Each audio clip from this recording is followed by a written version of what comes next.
Hi, I'm your host, Brent. Welcome to the Climate Guru, where we discuss pressing environmental issues, including with leading experts. Join us for insightful conversations to inform and inspire action in your everyday life. Southeast Asia has some of the richest biodiversity on the planet. The countries there that include Indonesia, Myanmar, Vietnam, and others, there are 11 countries, is where the Great East Asian Australia Flyway, which is one of the major bird routes where birds migrate north and south in the globe. There are 8 major flyways, and this one of the most important. Birds begin their trek from Siberia, from the frozen ground of Siberia and Alaska, from the frozen forests, and they're bound for the warm regions of Australia and New Zealand. Imagine they fly all the way from Siberia in the northern frozen reaches and Alaska, all the way to Australia and New Zealand. And they stop along the way in these Southeast Asian countries that are so rich with wetlands and mudflats and mangroves to rest, to refuel, to eat. There are 180 areas across Southeast Asia that are important bird and biodiversity areas that have coastal wetlands.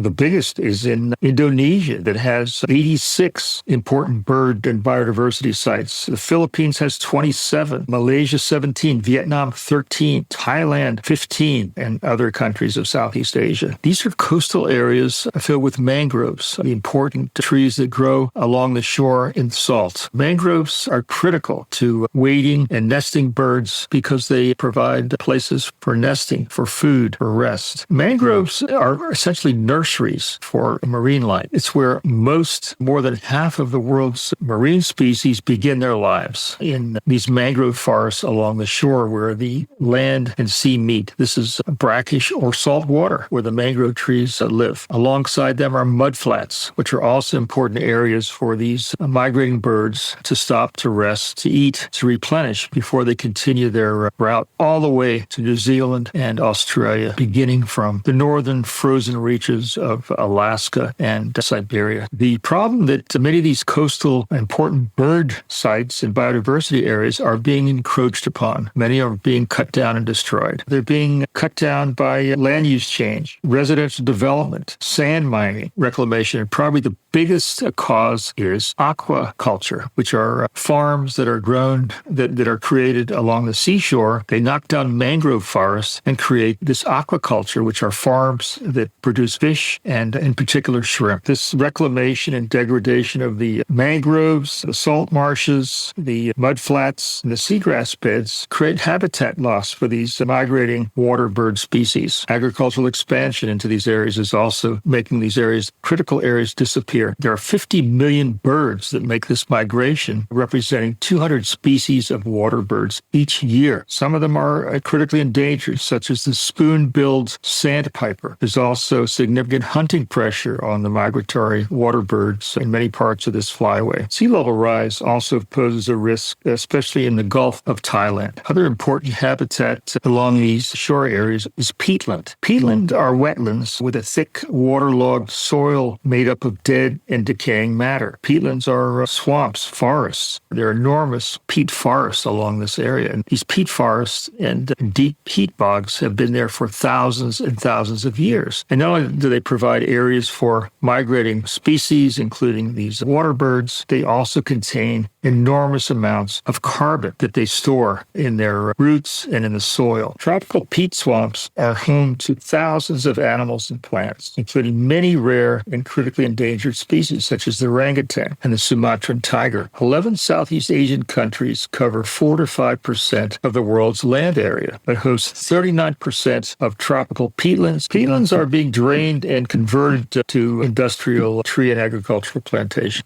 particularly the oil palm plantations, which are proliferating in Indonesia and other Southeast Asian countries, particularly Malaysia. Peatlands are found all over the world and cover only 3% of the global land area, but they comprise 1/2 of the world's wetlands, which are critical, not only for ecological reasons, purification of water, storm surge runoff, flood containment, but also centers for biological diversity. We think of the world's tropical forests as the places where much of the world's carbon is stored. particularly the Amazon, the Democratic Republic of Congo, tropical forests, where they store enormous amounts of carbon through photosynthesis. They store them in their roots, in their tissue, and particularly in the soil surrounding them. But the most effective systems that store carbon are tropical peatlands and mangroves. 3% of the land area at these low latitudes. And yet peatlands and mangroves store 25% of all global forest carbon. That's an enormous amount of carbon. This is the carbon that's stored for thousands of years in their tissue and roots and soil that prevents carbon from going into the atmosphere. These are the natural carbon capture systems that must be preserved and must work. There's a lot of discussion of technology for carbon capture and storage. We already have them. It's the natural areas of the world. It's the plants. It's the seagrass beds. It's mangroves. And it's the peatlands that are the most effective. And they must be protected and preserved. Mangroves are only 1% of the world's coastal areas, but they store 15% of carbon in coastal sediments. But by far, the biggest cause of destruction of mangrove forests is aquaculture, where they come in and they knock down these coastal mangrove forests and create fish farms and shrimp farms. Shrimp farms, mostly from these aquaculture areas. There's more production of shrimp in the world than there are fish. Shrimp farms produce 4.5 million tons per year, more than the amount produced by fishing. 70% of Indonesia's mangroves have been degraded by farming, particularly by aquaculture. Half of the world's fish supply now comes from aquaculture, and there are 20 million people employed in aquaculture worldwide. Southeast Asia has 1/3 of the world's mangrove forests. This is where mangroves evolved millions of years ago and then spread through the seas floating in the oceans to other parts of tropics and subtropics. For example, the Caribbean has many mangrove forests along the shores, as does Florida. The peatlands have been drained over the last many decades, particularly in Indonesia and Malaysia, for oil palm plantations and for acacia,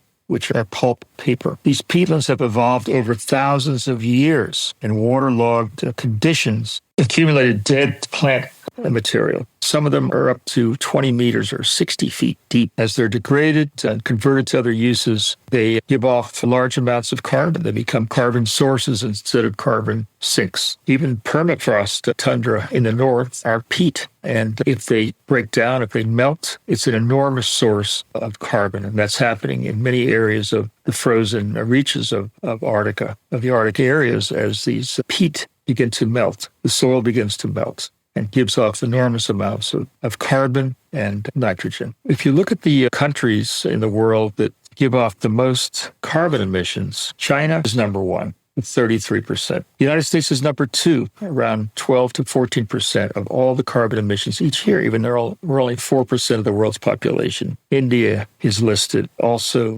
Russia. But Indonesia is always in the top 5. How can a country like Indonesia, these series of islands, enormous islands, many of them forested and mountainous, that have some of the rarest species in the world, miniature rhinos and orangutans. How can Indonesia be a country that is in the top 5 in the amount of greenhouse gases it emits? It has to do with conversion of forests, tearing down of forests, and conversion of peatlands and mangroves. Indonesia has been one of the most rapidly deforested countries in the world, and that has caused the enormous amount of carbon dioxide in the atmosphere as these forests are burned or decay to plant mostly palm oil plantation, which are monocrop, monoculture, that doesn't sustain the enormous variety of biodiversity that tropical forests did. To give an idea of the huge amount of demand for seafood and particularly shrimp, the United States imports 700,000 tons of shrimp every year. So as you sit down to have a nice shrimp dish in a restaurant, remember, good chance it comes from Indonesia, Malaysia, Vietnam, where these forests of mangroves are being torn down to create these aquaculture, fish farms and shrimp farms. 70% of Indonesia's mangrove forests have been degraded by shrimp farming. There are some really meaningful wetland conservation programs occurring in Southeast Asia. The Asian Development Bank and the East Asian Australian Flyway Partnership is spending $3 billion to protect and preserve the major flyways, the wetlands along these flyways. The flyways connect a chain of coastal wetlands spanning 20 plus countries where the shorebirds and habitat have habitat where they can stop and refuel before continuing along their route to Australia and New Zealand. The initiative's aim is to protect 50 priority coastal wetlands along the flyway. The money is going for conservation and habitat restoration, and that's coming from private foundations, government bodies, and regional development banks. There's a couple of pilot projects to restore wetlands. One of them took place in China. It's called the Yaqing Wetlands China Pilot Project. The area was threatened with half of the wetlands destroyed or degraded by urbanization, pollution, poaching, and invasive species. The Asian Development Bank and the Global Environmental Facility got together with 2 nature preserve areas and 2 forested areas to promote